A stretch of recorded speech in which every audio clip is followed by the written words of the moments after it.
नमस्कार साथियों, डिजिटल गुरु चैनल में आपका हार्दिक स्वागत है।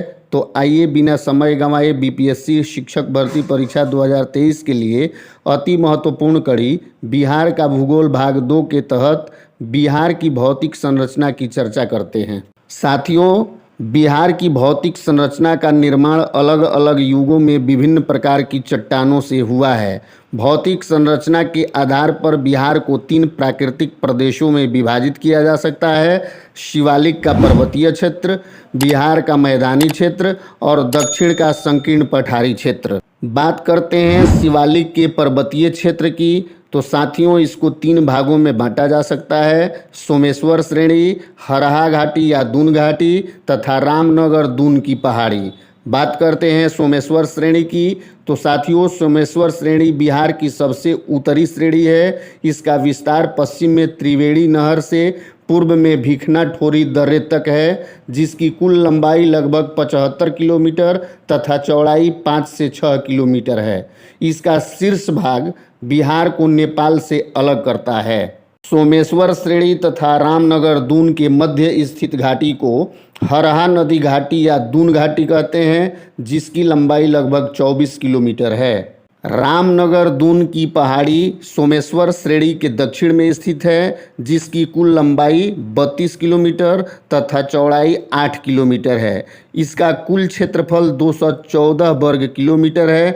इसकी अधिकतम ऊंचाई संतपुर के निकट 242 मीटर है। अब बात करते हैं बिहार के मैदानी क्षेत्र की। बिहार का मैदानी क्षेत्र उत्तर में नेपाल से लेकर दक्षिण में छोटा नागपुर पठार की उत्तरी सीमा तक विस्तृत है।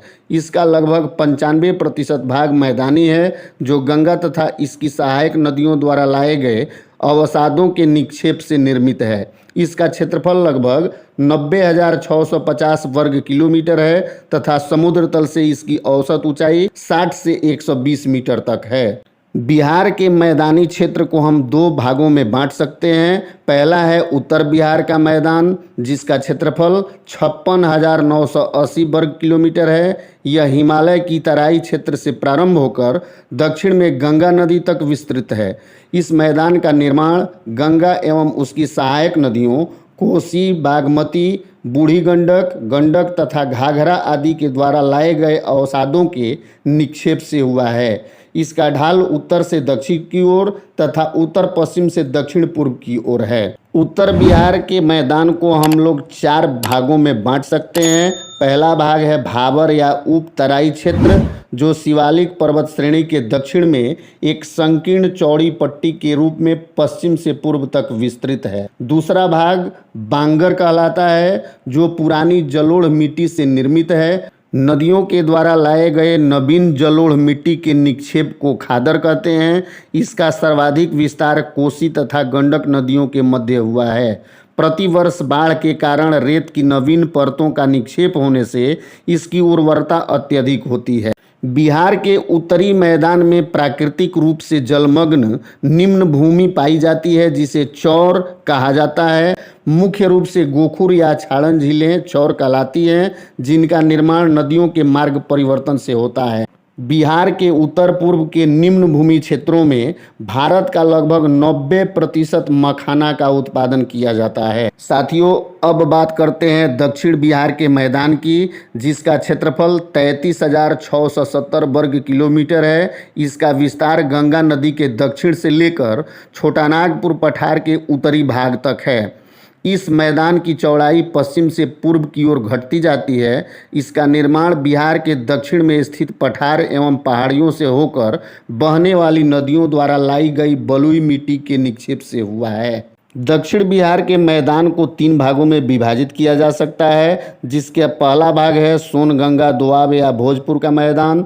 दूसरा मगध का मैदान, जो सोन एवं किऊल नदी के मध्य स्थित है। तथा तीसरा अंग का मैदान, जिसका विस्तार किऊल नदी से राजमहल की पहाड़ियों तक है। साथियों, अब बात करते हैं दक्षिण के संकीर्ण पठारी क्षेत्र की। यह बिहार का प्राचीनतम भूखंड है, जो कठोर चट्टानों से निर्मित है। इसका विस्तार बांका, मुंगेर, जमुई, नवादा, औरंगाबाद, रोहतास तथा कैमूर के दक्षिणी भाग तक फैला हुआ है। इसे 2 भागों में विभाजित किया जा सकता है। पहला कैमूर का पठार, जो बिहार के दक्षिण पश्चिम में स्थित विंध्यन पर्वत का बाह्य भाग है। कैमूर के पठार को रोहतास का पठार भी कहते हैं। दक्षिणी पठार का दूसरा भाग खड़गपुर की पहाड़ी के नाम से जाना जाता है, जिसकी ऊंचाई 510 मीटर है, जो कोडरमा पठार के उत्तर पूर्व में स्थित है। इसका विस्तार पूर्व में बांका एवं दक्षिण में जमुई तक है। ये धारावाड़ क्रम की चट्टानें हैं, जिनमें स्लेट, क्वार्ट्जराइट, अवरक, बॉक्साइट, चीनी मिट्टी, एस्बेस्टस तथा बालू पत्थर आदि खनिजों की प्रधानता है। साथियों, आज का यह वीडियो आपको कैसा लगा हमें कमेंट करके ज़रूर बताएं। जानकारी लाभप्रद लगी हो तो लाइक करें और दोस्तों के साथ शेयर करें। चैनल पर नए हैं तो सब्सक्राइब जरूर कर लें। मिलते हैं बीपीएससी अध्यापक परीक्षा 2023 से संबंधित अगले वीडियो में। तब तक के लिए जय हिंद।